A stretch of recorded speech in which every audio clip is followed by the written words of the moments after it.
This is not how I thought my year would go, but here we are in Q3 with my third new card of the year, which was not planned, how I'm maximizing the value of my current setup, and my updated strategy for the rest of the year. Going into 2023, my plans included cards like the Chase Sapphire Preferred, the Amex Gold, a hotel card, or business cards like the Ink Cash or Blue Business Plus. Basically trying to maximize points across valuable programs like Chase and American Express, but to also help elevate my travel plans throughout the year. And although I did manage to get a couple of those cards, I'm already deviating from that plan. So breaking down my setup now, the first card that saw a ton of use earlier this year would be the Chase Ink Cash card. And that's because at the time, there was an amazing elevated bonus of $900 or 90,000 points after 6K of spend in the first 3 months,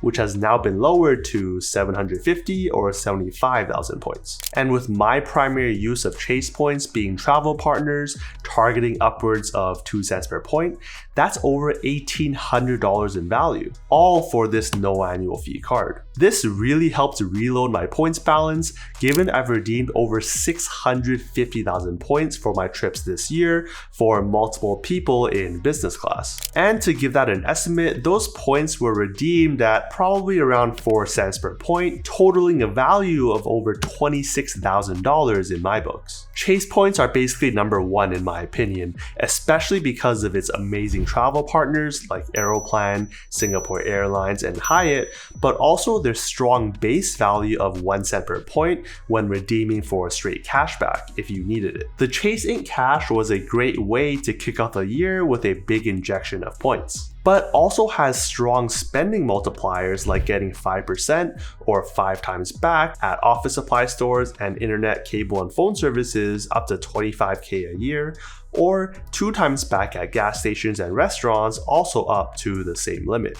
I am planning to get a new office chair later this year, so that 5 times category will come in handy. There are a few other perks on the card, but the welcome bonus and spending multipliers are my main use cases of this card, which is a similar story to another Ink card I got towards the end of last year, which still has a place for non-category business spend, and that would be with the Chase Ink Unlimited card. Similarly, there was also an elevated bonus of 90,000 points after 6K of spend in 3 months, which has also been lowered to just 75,000 points. But when I signed up, I actually had to spend $7,500 instead, which was quite a high minimum spend. But fortunately, it was around the holiday season, so I was able to stretch and hit that. Apart from that, the main draw of this card is getting the baseline 1.5 times points on all purchases regardless of category. So if there's any business spend that's not part of the 2 times or 5 times category on the Ink Cash, then this is where it goes on the Ink Unlimited. Both of the Chase Ink cards have no annual fees, so they're easy to keep open basically forever. Now, the card that I got most recently and was in my plans for 2023 is the Chase Sapphire Preferred card. Yes, I have had this card in the past, but earlier this year when I was reevaluating my card setup, I realized I was paying the annual fee for no major reason. I haven't been using the $50 hotel credit, the GoPuff credit or Instacart credits, and a lot of my spend was being put on other cards, leaving my Sapphire Preferred on the back burner. At that time, I also just made 2 major travel redemptions, so I wasn't expecting to need any more transfers anytime soon. So I decided to product change that card down to the basic Chase Freedom card, which, to go over real quick, is a no annual fee card that's similar to the Freedom Flex, where it will give you 5 times points on rotating categories, meaning here in Q3 that's going to be gas stations, EV charging, and select live entertainment.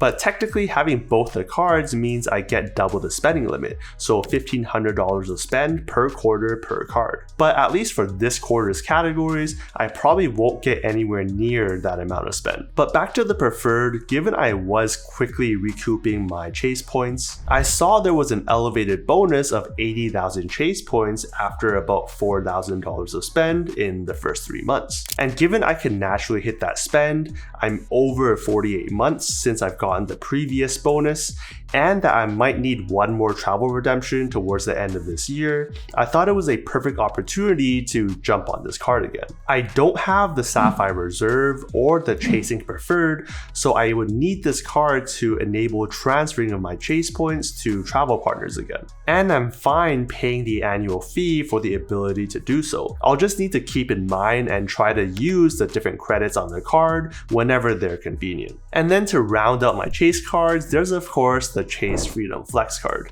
Like I mentioned earlier, the Q3 categories aren't best for my personal spending habits, but it might be for you. Either way, with this card having no annual fees, my main purpose is to spend on the card when there are 5 times rotating categories that fit my spending habits. Which is why, despite different cards coming in and out of my wallet, this Freedom Flex usually has a consistent amount of spend throughout the year, and was my key to having DoorDash's Dash Pass during the months that I did not have my Sapphire Preferred. There's also the baseline welcome bonus of $200 or 20k points after just $500 of spend in the first 3 months, so it's still a top recommendation on my list, especially for newcomers to the space. Alright, this next card was definitely not on the list of cards I had planned this year, and in fact not even on my radar until recently. Going by my initial plan, at this stage I would have been considering cards like the Amex Gold,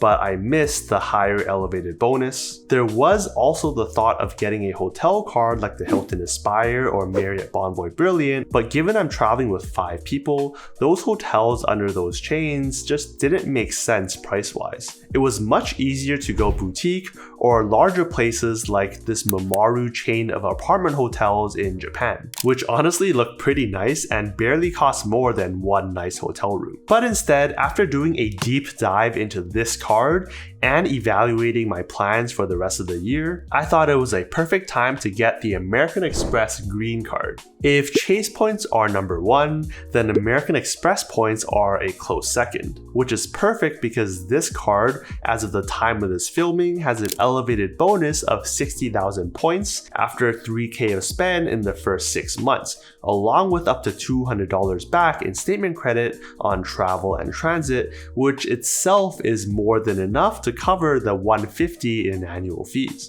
This card will also give you 3 times on travel and transit, as well as dining worldwide with delivery in the US, which is perfect. Because right now I'm in the process of booking things for my trip, which include accommodations that may not be hotels, or transit like JR passes and tickets for Japan. All spend that will not only help me with the minimum spend, but also trigger the 3 times multipliers to earn me a good chunk of Amex points. I probably won't be using the 189 of clear credit given I have the exact same perk on my Amex Platinum card, but I might use the $100 Lounge Buddy credit if I need to pay for additional guests at any point during my trips. Also, for an Amex card, I thought there would be nicer packaging, but it came in a basic envelope with a piece of paper inside with the Amex card attached. And as for the card itself, it's kind of a bit plasticky, but has about 70% reclaimed plastics, which goes with the overall green theme. It also arrived about a week earlier than the initial estimated date, which was a nice surprise. So at least for the next few months,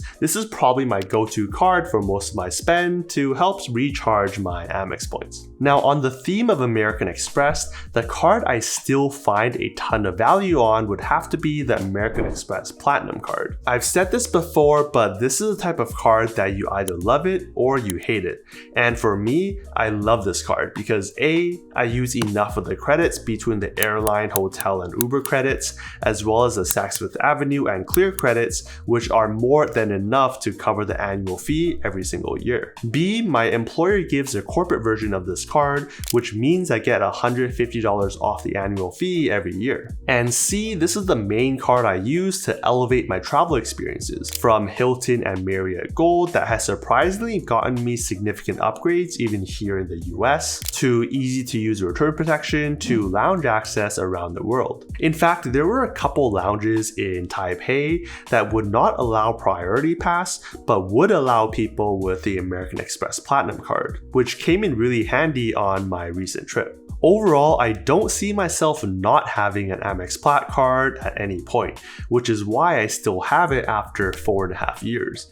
But I might consider another version of the Amex card, like the Schwab Platinum, which basically has the same perks, but also allows me to transfer all my points at 1.1 cents if I wanted to. Not something that's very top of mind though. But what is top of mind is the second premium card that I always keep around, and that's the Capital One Venture X card. Also known as the card that pays you $5 a year to keep it open, as long as you use the 2 credits, with those 2 credits being the $300 travel credit, as well as the $100 worth of miles every anniversary year. As far as travel goes, I still recommend this card to anyone that travels at least a few times a year, because at least from experience, the Capital One travel portal is pretty awesome and has very similar or sometimes even cheaper prices than other portals, making it easier to use that $300 travel credit every year. For me, I was able to use these credits purchasing several flights around Southeast Asia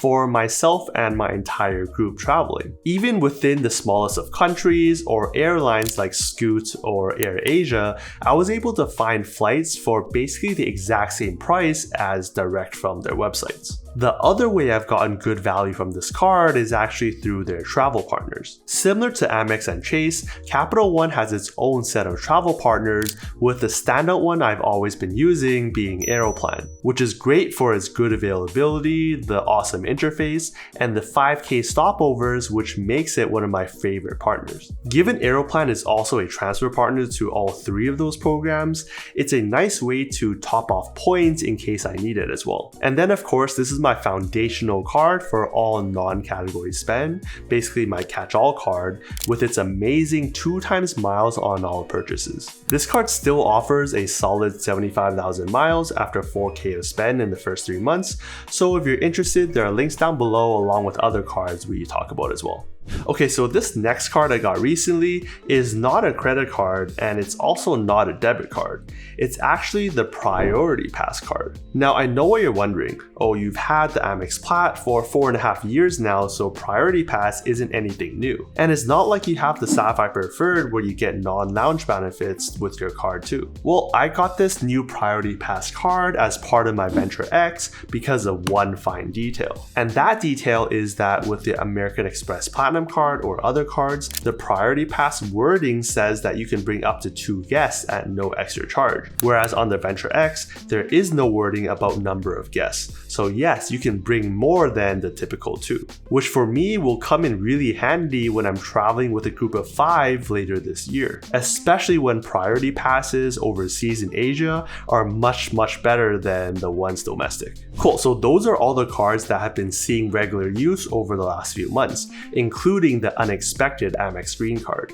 But going forward, I think I'm going to be changing my plans as well. I've said before that I wanted to get a hotel card, but I don't think that's happening anymore, given I won't be staying at any chain hotels for any of my trips for the rest of the year. And as one major credit card rule says, don't get a card just cause someone else says it's good, but only if you actually have plans to use it. I'll also probably drop the Savor One or Built MasterCard for my immediate list as well, not because they're not great cards, but given I'm well below 524, I probably should focus on Chase cards first. Maybe the Chase Aeroplan card, or maybe the World of Hyatt comes out with an elevated bonus. Those are some top of mind cards. And then of course, there's always the Amex Gold that seems to get bumped down and down again, but would still fit right into my setup with its 4 times on groceries and dining, as well as give me a good boost of Amex points. Or the Chase Inc. Preferred if the bonus sticks around of 100,000 points after a lowered $8,000 of spend in the first 3 months. It's still a high spend to hit, but towards the end of the year, I might have some major purchases, as well as it being holiday season, so it could be a good pickup. Overall, I can see myself getting 1 or 2 new cards, one for spending on my actual trip, and one for spending around the holidays. But we're only midway through the year, so a ton can change between now and then. Getting this many cards is not for everyone, but it can be really rewarding if you're willing to put in the work. And so to make sure you're putting those points to good use, you'll want to check out this video for the best ways to maximize value of your Chase points. See you over there.